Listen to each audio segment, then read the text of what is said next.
Hello and happy June. And if you're in the UK, I hope you survived the heat wave last week. I'm promised that the rains will come today, but we'll see.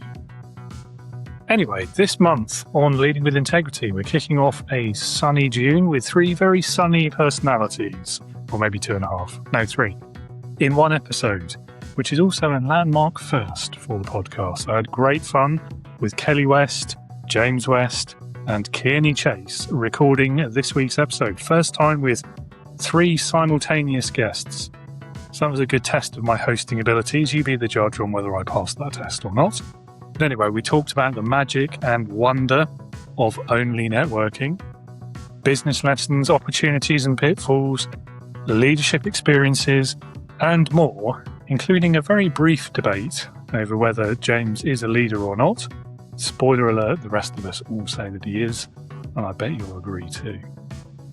Next week, I'll be joined by Mickey Fitch-Collins to talk about self-efficacy, workplace changes and challenges, fishing, and even a pretty decent Star Wars reference or two.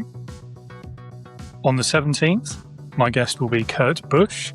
We'll be chatting about his coaching practice, his experiences of leadership from manufacturing industry to non-profits, to his work today, the nature of trauma, and dealing with that pesky inner critic, among other things. And then to bring June to an end, on the 24th, Lesley Waldron will be here to talk about perimenopause, women's health, health more generally, and how these all impact the workplace and people at work. What leaders can be doing to better support people in all of these areas. We cover everything from burnout to sleep to self-care to boundaries, and it's an important topic to cover. We still had quite a good time recording it. At least I did. I hope Lesley did as well. So that's what's coming up this month. As always, keep watching for a short preview clip of those 4 episodes, and feel free to drop me a message, comment below if you'd like to learn more about any or all of these guests. See you next month, if not before.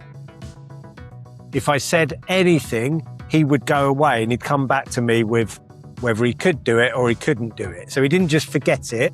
It wasn't a platitude. And as far as I know, he just did that for everyone in that store. What can I do to help you to be better at your job? That is probably the best kind of leadership I would count. Talking about that, James, I can always remember when I worked for Thomas Cook in the stores 20 years ago or whenever that would have been. I had a manager there who was quite a typical, he used to sit in his office and read the paper, and everybody used to get annoyed with him, and all the other employees would be like, he's in the bloody office. And I used to think, but he's made his way to manager. If he can sit in his office and read the paper for a little bit, I don't really mind, because he's not on my case. We're doing what we need to do. As long as everything gets done, I'm okay with that. But he would always say thank you at the end of the day to everyone individually. And if he had to leave for some reason, or if you left early, he'd message you and say thank you.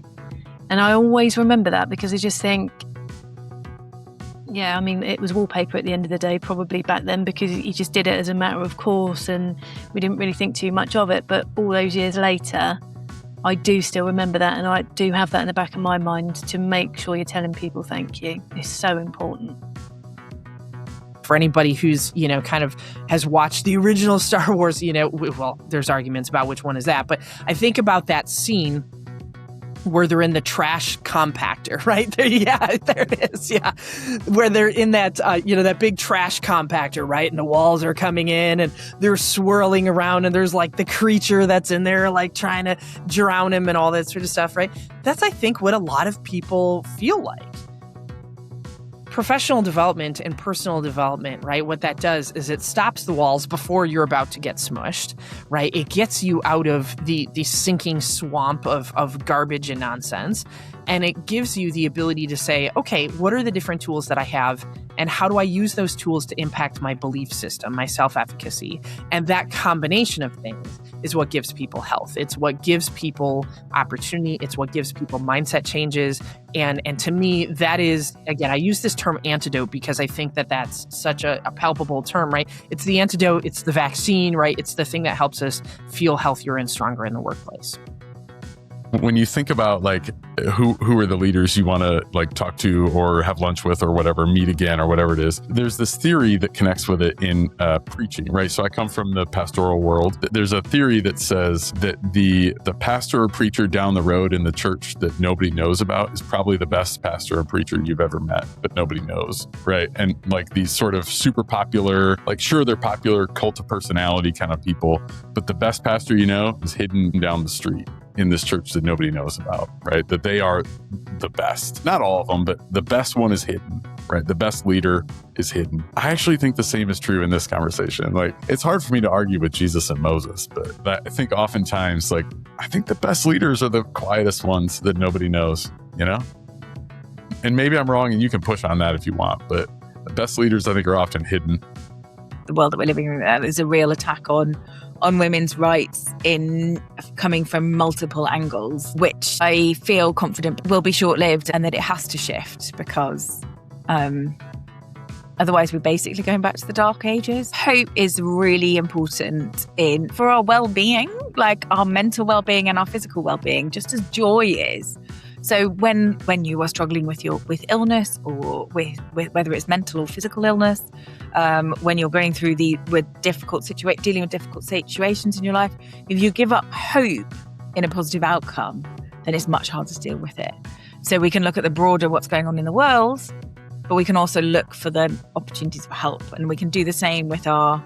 Like often I think with that burnout, with this midlife craziness, things were really complicated and difficult with my mum. How do you juggle it all? And you just have to focus in on gratitude and joy when things are really hard. And then it's be grateful for the opportunity that I can look after my mother.